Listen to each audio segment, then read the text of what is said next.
pasar membeli buah duku, minumnya es kelapa, airnya beku. Assalamualaikum, salam sapa dariku. Jangan lupa like, comment, subscribe video dariku. Alamiahnya, cahaya matahari yang menyentuh permukaan bumi akan dipantulkan kembali keluar angkasa.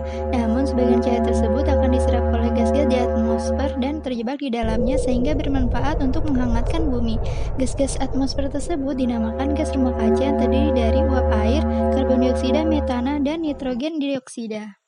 Sama halnya dengan cara kerja rumah kaca di mana panas matahari yang masuk tadi akan terjebak di dalamnya dan menghangatkan seisi rumah kaca tersebut.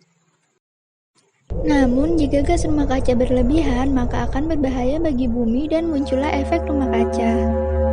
Efek rumah kaca sendiri disebabkan karena naiknya konsentrasi gas karbon dioksida. Kenaikan tersebut dipicu oleh tingginya emisi karbon dioksida dari aktivitas manusia, seperti pembakaran BBM, pertambangan batu bara, limbah pabrik industri, kebakaran lahan yang melampaui kemampuan tumbuh-tumbuhan dan laut untuk mengabsorpsi polusi yang dihasilkan. Jadi, jika hutan dan tumbuhan semakin sedikit, maka emisi gas rumah kaca semakin meningkat.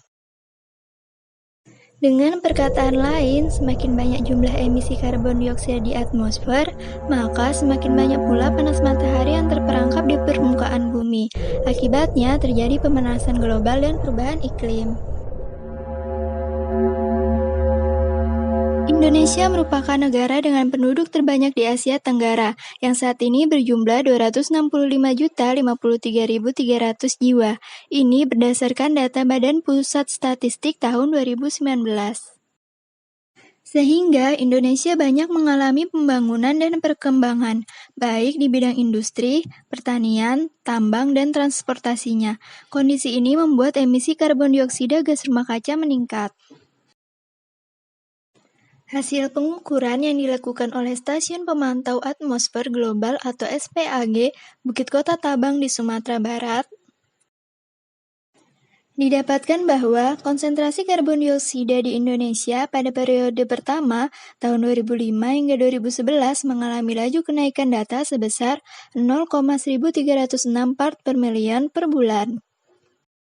Dan pada periode kedua tahun 2012 hingga 2018 sebesar 0,1988 part per million per bulan, serta kenaikan nilai minimum sebesar 3,64% pada periode kedua ini. Pemerintah Indonesia mengambil langkah penting dalam upaya penurunan emisi gas rumah kaca dengan pengesahan Paris Agreement to the United Nations Framework Convention on Climate Change atau Persetujuan Paris atas Konvensi Kerangka Kerja Perserikatan Bangsa-Bangsa mengenai Perubahan Iklim. Berdasarkan Papres nomor 61 tahun 2011 tentang Rencana Aksi Nasional Penurunan Emisi Gas Rumah Kaca atau RAN-GRK, Indonesia berkomitmen untuk menekan laju pemanasan global di bawah 2 derajat Celcius dan melanjutkan upaya penekanan kenaikan suhu global ke 1,5 derajat Celcius. Rencana penurunannya pada tahun 2030 melalui upaya sendiri sebanyak 29%, didukung internasional 41% berdasarkan kondisi business as usual. Berikut fokus utama target yang akan dicapai.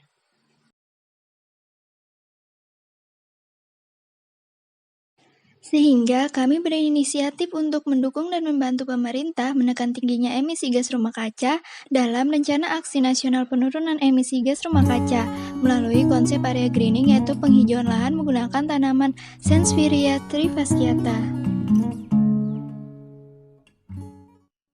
Sansevieria trifasciata atau lidah mertua masuk ke dalam klasifikasi famili Asparaceae, di mana tanaman ini merupakan tanaman hias yang sering kita temui di pinggir jalan, di taman, di pekarangan, atau bisa ditanam di pot sebagai penghias ruangan.